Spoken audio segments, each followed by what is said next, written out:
Wow, karibu katika Movie Recap, na siku leo tunaendelea katika eneo la 4 pale ambapo tulikuwa tumeishia katika eneo la kwanza, la pili na la tatu. Sasa kama bado hujavitazama vipande hivyo, hakikisha unagusa hicho kipop up kinachojitokeza upande wa kulia sasa hivi. Basi utakapogusa hicho moja kwa moja itakupeleka katika kutazama vipande vya nyuma ili uweze kusonga nasi katika eneo hili la 4. Asante sana. Tunasonga mbele. Hasa wakiwa katika ofisi ya mkuu wa chuo, akaendelea kumlaumu Fang Yu kwa kumwambia kwamba kwa nini uliandaa mpambano na Min Tiang pasipo kumshirikisha? Alafu nawe Min Tiang, umejiunga katika chuo cha michezo, kwa nini ulikuwa unakataa kushiriki masuala ya mapigano? Unatakiwa kujifunza kwa juhudi ili uweze kuwa bora na uweze kupigana. Hilo halipingiki. Alafu masuala ya kutishia kila wakati kwamba utahama chuo hairuhusiwi kabisa, na kamwe sitowahi kukupa uhamisho kuhama katika chuo hiki. Mwalimu mkuu akawa amekasirika sana na kutoa oda yake kwamba Min Tiang anatakiwa kufanya mazoezi kwa juhudi kuhakikisha kwamba anajua ngumi ili siku moja aweze kupigana na Fang Yu, kwani katika chuo hichi cha michezo hakuna namna yoyote, lazima aweze kushiriki mambo hayo. Na mkuu wa chuo kuonesha kwamba yuko serious katika jambo hili, basi akawapa adhabu ya kwenda kusafisha swimming pool ambayo imegeuka kuwa kifugio cha samaki. Basi msimamizi akafika kwenda kutazama shughuli hii inaendaje. Walipoanza kufanya usafi, bibi Fang alikuwa amekasirika sana, anabrusha maji ovyo ovyo akawa anamwagikia mwamba.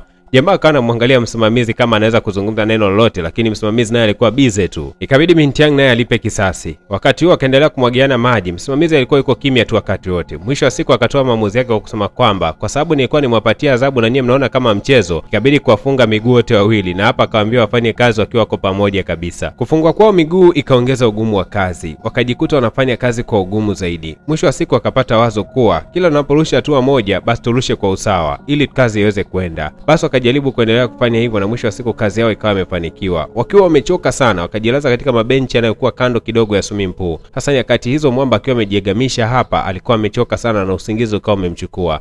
Bidada Fang Yu alikuwa akimtazama sana mwamba, akaanza kuvutiwa naye. Yaani mwamba anaonekana ni mzuri kweli kweli. Mwisho wa siku akatamani hata kumshika, lakini alipokuwa tu anataka kumgusa, mwamba akawa ameamka kutoka katika usingizi.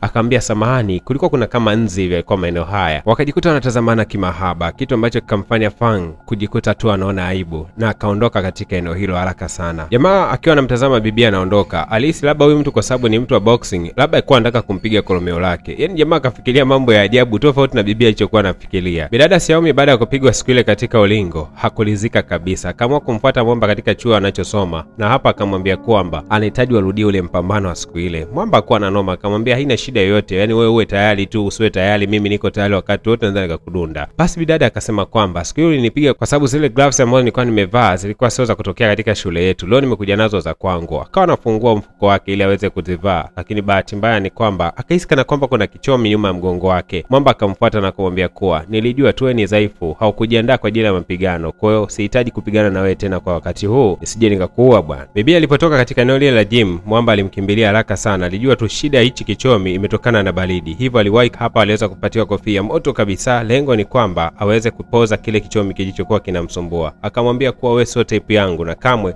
usije ukasubutu kuingia katika njia yangu. Bibi baada ya kuambiwa maneno haya alikasirika sana, lakini mwisho wa siku akajikuta na tabasamu tu, kwani hakutegemea kuona kwamba Mwamba angekuwa ni mstaarabu na mkarimu kiasi kile. Fang Yu mara baada ya kumtazama Mwamba Min Tiang, picha yake ikawa imekaa kichwani pake. Kila wakati akawa amini yale yote anayoyakumbuka. Akaanza kujilaumu na kujishangaa, hivi mimi nina nini? Ama nina upendo ama nishaanza kumpenda mtu huyu? Akawa anafikiria sana imekuaje? Mbona ni kama moyo wake sasa umeanza kumpenda Mwamba Min Tiang? Leo Mwamba Min Tiang akiwa katika maeneo ya mall kwenda kufanya shopping, akakutana na mtu ambaye alikuwa na uadui naye kutoka akiwa mdogo. Huyu Mwamba anafahamika kama Fei Li. Basi jamaa alipomuona tu akaanza kujitolea maneno ya kujigamba kwa kusema kwamba sasa hivi mimi ni mshindi katika chuo chetu, naongoza katika mapigano, hivyo basi nahitaji mapambano na wewe. Lakini hawa watoto hawakutamani kabisa kuendelea kusikia maongezi yao. Mtoto huyu akaanza kumpiga Mwamba. Mwamba akasema na ugomvi na kaka yako, lakini bado jamaa hakutaka kabisa ugomvi kati yake yeye na Fei Li. Dogo wa mwisho wa Min Tiang akapata ujasiri na kwenda kuanza kumshambulia Mwamba. Jamaa akaenda akamkamata vibaya yule dogo na kumwambia kuwa Min Tiang hauna ujasiri kuliko mdogo wako, yani mdogo wako anajiamini kuliko wewe. Uko vipi wewe? Fei Li baada ya kuona Min Tiang kuwa ni dhaifu kiasi kile, akamwambia kuwa ili nimwachilie mdogo wako basi unatakiwa kupiga magoti. Lakini Mwamba Min Tiang akasema hawezi kupigana naye kabisa, bora hatapige magoti na kuomba msamaha. Ikabidi Mwamba apige magoti. Hatua ya mwisho jamaa akamkanyaga na kuweza kupitiliza, akamwachia mdogo wake. Nyakati za usiku Mwamba anawaza sana, haamini aliweza kutokea nyakati za mchana kwa amezalilishwa mbele ya mdogo wake. wake. Sasa bahati mbaya au nzuri, dogo akawa ameingia naye akaanza kutia lawama zake kwa kusema kwamba blaza, umeniangusha sana, yani unapigwa na mtu mbele yetu, mimi nimejitahidi angalau nikusaidia lakini bado mambo yameshindikana. Mintian akamwambia mdogo wake kuwa sio kwamba hawezi kupigana, lakini anajaribu kujilinda na kujizuia kwa kila wakati anapohisi hali ya kupigana, kwani baba yake mzazi aliweza kusababisha madhara makubwa sana kwa mtu aliyekuwa akipigana naye hata kumpelekea umauti.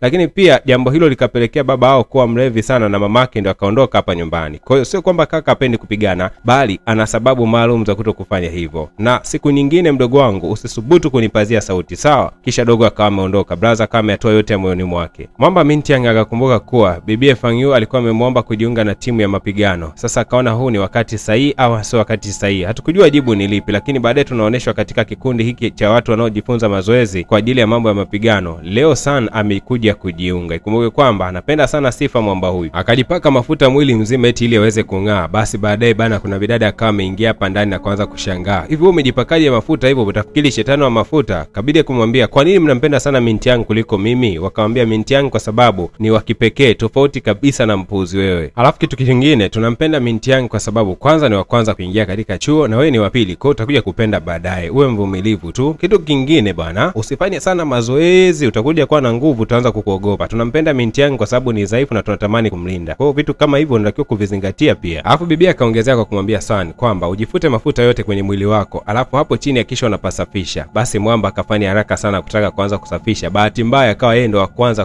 kuteleza na kuanguka chini. Bibi alicheka sana. Siku ya leo tunaonyeshwa ndani ya ukumbi wa ngumi. Sasa bahati mbaya au nzuri tunaonyeshwa mwamba San akiwa yuko na mwenzake Mintian. Wote hao wamejiunga ndani ya klabu hii ya mapambano. Sasa mwamba akawa anafundisha na kusema kwamba katika mchezo wa ngumi tunahitaji kushirikiana, lakini pia unapaswa kujiamini sana unapokumbana na adui yako. Akamuita bibi Fang na kusema kwamba yeyote ambaye yuko tayari kupigana na Fang ili kuonesha ujasiri wake ajitokeze, lakini hakuna mwanafunzi aliyeweza kujitokeza. Basi bwana San akajipendekeza na kusema kwamba yuko tayari kuonesha uwezo wake. Kabla hata hajarusha ngumi yoyote ile akajikuta yuko ardhini na tayari anaona maruweruwe tu. Baadaye mwalimu akatangaza nafasi nyingine. Jamani, nani ambaye yuko tayari kujaribu? Sasa mwamba kuona kwamba amezalilishwa hatua ya kwanza, akaona jaribu tena huenda angeshinda, lakini bado mwamba akachezea vibaya mno. Mwamba akajikuta yuko hoi. Bibi akaibuka kuwa mshindi tena kwa mara nyingine. Ikawa ni ngumu tena mambo haya kuwezekana. Kabidi bana mambo yailishwe mpaka siku nyingine. Baada ya muda kidogo alionekana Somi pamoja na Fang Yu wakiwa busy sana kujisomea vitabu. Kumbe ni vitabu vya saikolojia. Wanawaza ni kwa namna gani wanaweza kumshawishi